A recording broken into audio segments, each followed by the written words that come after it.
ICC के chairman Greek Berkeley नवंबर में ओहदे से अलग हो जाएंगे। भारत का आलमी क्रिकेट पर कब्जे का मंसूबा। ग्रीक बार्कले को भारतीय जय शाह ने ओहदा छोड़ने पर मजबूर किया। जय शाह आईसीसी पर मुकम्मल कंट्रोल चाहते हैं। जय शाह सदर बन गए तो आईसीसी का ऑफिस दुबई से भारत ले जाएंगे। जय शाह सदर बने तो चैंपियंस ट्रॉफी के लिए टीम पाकिस्तान नहीं भेजेंगे। भारत का बैनुल-अक़वामी क्रिकेट पर कब्जे का प्लान, ये तो बड़ी परेशानी की बात है। जय शाह को चाहिए फुल कंट्रोल। पाकिस्तान के लिए खतरे की बात है। बिल्कुल खतरे की बात है। जितने छोटे मुल्क हैं उनके लिए खतरे की बात है। तो बीसीसीआई के सरबराह जय शाह साहब के लिए तमाम राहें हमवार हो चुकी हैं कि वो अब आईसीसी के चेयरमैन यानी आईसीसी के सरबराह बन सकते हैं। खास है कि पाकिस्तान को चैंपियंस ट्रॉफी की मेजबानी करनी है फेब 2025 में। तो क्या जय शाह साहब के चेयरमैन आईसीसी बनने के बाद पाकिस्तान के लिए मुश्किलात खड़ी हो सकती है? अब तो पाकिस्तान तो गया, अब तो गया ठाकुर पाकिस्तान। मुझे लगता है माइंड जो है वो डाइवर्ट करना चाह रहे हैं लोगों का थोड़ा सा। ये कि एक चैंपियंस ट्रॉफी की जो हाइप क्रिएट हो रही है पाकिस्तान में, स्पेशली जिस तरह से रेनोवेशन का काम शुरू हो चुका है और बहुत खूबसूरत स्टेडियम्स जो हैं जिनका हमने मॉडल देखा बहुत खूबसूरत बनाए जा रहे हैं, तो उसमें इंडियन मीडिया को असल में हजम नहीं हो रहा है। और अगर जय शाह आईसीसी के चेयरमैन बनेंगे तो चैंपियंस ट्रॉफी तो चली जाएगी। और पता है हम पाकिस्तानी कहते थे चैंपियंस ट्रॉफी तो आईसीसी का इवेंट है, इंडिया इसमें क्या करेगा? तो इंडिया अब जय शाह तो आईसीसी के चेयरमैन बन गया है तो चैंपियंस ट्रॉफी का तो डब्बा गोल और घंटा बजेगा ना। समझ कीजिए, हिंदुस्तान में कोई अगर ना भी हो आईसीसी में किसी अहम मुद्दे पर, तो फिर भी बात उन्हीं की सुनी जाती है, उन्हीं की मानी जाती है, सब कुछ उनका ही सिक्का चलता है। जब जय शाह आईसीसी के चेयरमैन बन जाएंगे सारा कंट्रोल उनके पास आ जाएगा, फिर उनका फैसला आखिरी फैसला होगा। अगर वो बीसीसीआई के जो भी नए जनरल सेक्रेटरी आएंगे, अगर वो कहेंगे कि हमारी गवर्नमेंट अलाउ नहीं करे जय शाह आईसीसी के चेयरमैन, कहना बिल्कुल ये तो क्लॉज के अंदर है, ये तो ला कहता है कि अगर आपकी जैसे कहते हैं गवर्नमेंट किसी मुल्क में जाने से मना करे तो आप नहीं जा सकते थे, तो फिर हम जैसे कहते हैं ना आपका हाईकोर्ट करवा देते हैं। भाईजान ये क्या हो गया? अगर जय शाह आईसीसी का चेयरमैन बन गया तो हमारा तो बचा कच्चा जो पहना हुआ है वो भी उतार देगा, पजामा तो पहले ही उतारा है। और इनको ऐसा क्यों लगता है कि हिंदुस्तान जो है वो हमेशा पाकिस्तान के बारे में सोचता है? तुम्हारी औकात क्या है दोस्त? सॉरी ये बात करने के लिए कहीं जाके मुट्ठ मार ले। जय हिंद दोस्तों, स्वागत है एक और वीडियो में। दोस्तों, आईसीसी के नए बॉस जय शाह होने वाले हैं। जय शाह ने आईसीसी के लिए चुनाव लड़ने के लिए जैसे ही फैसला किया तो अभी जो आईसीसी के प्रेजेंट बॉस हैं ग्रेग बार्कले, उन्होंने ये घोषणा कर दी कि वो अगली बार के लिए चुनाव नहीं लड़ेंगे। इसका मतलब है कि जो जय शाह हैं वो कहीं निर्विरोध ना चुन लिए जाएं आईसीसी के नए बॉस यानी कि नए चेयरमैन के रूप में। अब ये खबर सुनते ही पाकिस्तानी मीडिया में हाहाकार मचा हुआ है कि कहीं जय शाह जो आईसीसी का बॉस बन गया चैंपियंस ट्रॉफी से पहले, तो भाई कहीं वो चैंपियंस ट्रॉफी हमसे ना छीन ले, हमारी क्रिकेट की कहीं और बैंड ना बच जाए। तो चलिए वीडियो में बढ़ते हैं आगे और देखते हैं पाकिस्तानी मीडिया का क्या रिएक्शन है इसके ऊपर। चलिए वीडियो देखते हैं। भारत का बैनुल-अक़वामी क्रिकेट पर कब्जे का प्लान, ये तो बड़ी परेशानी की बात है। जय शाह को चाहिए फुल कंट्रोल। और उसके बाद फाइनेंशियल इशू पे तो हमने बात की, और क्या मसाइल पेश आएंगे?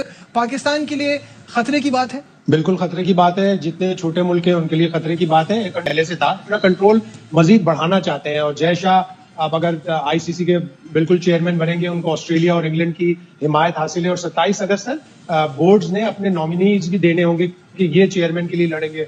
लग रहा है कि बिला मुकाबले ही वो मुंतखब हो जाएंगे जय शाह। और उसके बाद उनका पहला अमल, 2-3 अमल में से जो पहला स्टेप होगा, एक तो वो ये होगा कि वो आईसीसी का सदर जो है वो इंडिया में ले जाएंगे। हम ऑस्ट्रेलिया और इंग्लैंड इसलिए साथ देंगे भारत का कि उनके टीवी राइट्स ऑलरेडी बहुत अच्छे हैं। दोनों के बिलियन, ऑस्ट्रेलिया का 1.5 बिलियन डॉलर्स का टीवी राइट्स है 4 या 5 साल का। इंग्लैंड का भी 1.52 बिलियन को टच करता है पाउंड्स में, जो 5 साल के उनके टेलीविजन राइट्स हैं। हम तो टेलीविजन राइट्स बेचने में भी हमें बड़े प्रॉब्लम हो रहा है। मार्केट भी जाहिर है स्लो है, हमारी लो है, और उसके साथ हमारी टीम की अगर परफॉर्मेंस अच्छी नहीं होगी तो हमें टेलीविजन राइट्स की मद में भी पैसे नहीं मिलेंगे। और अगर हमें 34 मिलियन डॉलर्स की रकम आधी हो गई तो उसमें फिर हमें मजीद स्ट्रगल करना पड़ेगा। ये जो सिचुएशन जा रही है, ये तो दोबारा से वो बिग 3 की तरफ जा रही है।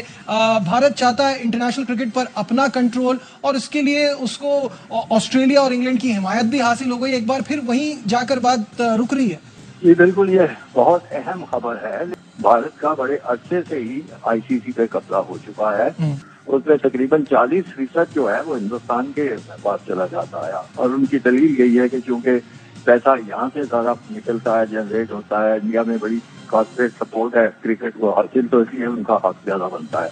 और बदकिस्मती की बात यह है कि दूसरे मेंबरान और खासतौर से जो अहम मेंबरान है यदि इंग्लैंड और ऑस्ट्रेलिया, वो भी उनके साथ मिल जाते हैं, क्योंकि इस तरह इस बंदर बांट में उनको दूसरे मुल्कों की निस्बत बेहतर साबित जाता है। अब रह गई इस पे कब्जा करने की बात, तो वो कब्जा तो काफी देर से ये चीजें सुनने में आ रही थी, लेकिन ख्याल ये था कि शायद ऑस्ट्रेलिया और इंग्लैंड जो है वो बड़ी आसानी से ये चीज नहीं मानेंगे, लेकिन तो महसूस होता है कि वो सब तैयार हो चुके हैं। गालबन उनको कोई लॉलीपॉप जरूर दिया गया होगा कि आपको भी इसमें से ये हिस्सा मिलेगा, तो वो कब्जा कर। और अगर फर्ज कीजिए हिंदुस्तान में कोई अगर ना भी हो आईसीसी में किसी अहम ओहदे पर, तो फिर भी बात उन्हीं की सुनी जाती है, उन्हीं की मानी जाती है, सब कुछ उनका ही सिक्का चलता है।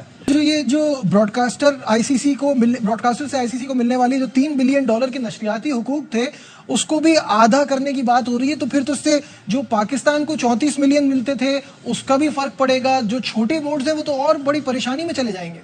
जी बिल्कुल, बात ये है कि छोटे मुल्कों का तो बहुत ही कोई हाल नहीं है।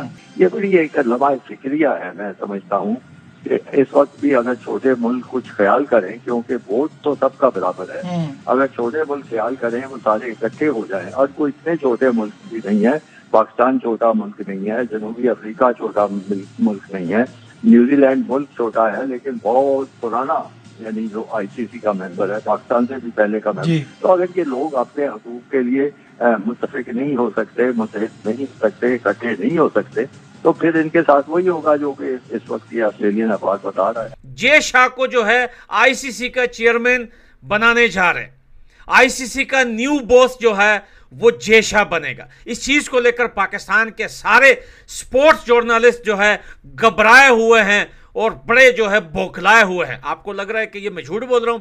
यूट्यूब है आपके पास, जरा सर्च करें। अगर आपको लिखना भी नहीं आता तो ज्यादा कुछ नहीं लिखे, Jay Shah new chairman of ICC, बस इतना लिख दीजिए, आपको पाकिस्तानी मीडिया की वीडियोस भर भर के आगे आएगी। देखिए जय शाह अभी तक बने भी नहीं है, सिर्फ बात हुई है कि जय शाह आईसीसी के न्यू चेयरमैन बनेंगे, और पाकिस्तानियों की पतलूने हो गई है डीली और स्टार्ट कर दी है पुस्किया मारना के। ये तो प्रॉब्लम्स बना देगा भाई पाकिस्तान क्रिकेट बोर्ड के लिए। ये तो पाकिस्तान क्रिकेट टीम को तबाह कर देगा भाई। अगर जय शाह आईसीसी का चेयरमैन बन गया, पहले तो यह लगता था कि जय शाह के कहने पे आईसीसी कर रहा है, अब तो डायरेक्टली जो है जय शाह जो है वो चेयरमैन बनेगा, आईसीसी का बॉस बनेगा। ये तो जो उसकी मर्जी होगी वो करेगा। ये तो पाकिस्तान क्रिकेट को खत्म कर देगा। तो भैया आपकी क्रिकेट पहले से कहां बनी हुई है? आज शोला कोटी वर्सेस बिकारी, यानी बांग्लादेश वर्सेस पाकिस्तान का टेस्ट मैच चल रहा है। बाबर आजम वहां पे भी हक गया, 0 पे आउट हो गया। आपने कैसे पाकिस्तानी मीडिया रो रहा है कि कहीं जैसा आईसीसी का नया चेयरमैन बन गया तो हमारी क्रिकेट बर्बाद ना हो जाए, कहीं वो चैंपियंस ट्रॉफी हमसे ना छीन ले। ऐसी ऐसी बातें पाकिस्तानी मीडिया में चल रही है कि भाई कहीं जैसा जो है हमारी क्रिकेट को पूरी तरह से बर्बाद ना कर दे। तो चलिए, आपने वीडियो पूरा देखा, कमेंट्स करके बताइएगा कि आप लोग क्या सोचते हैं। मिलते हैं अगले वीडियो में।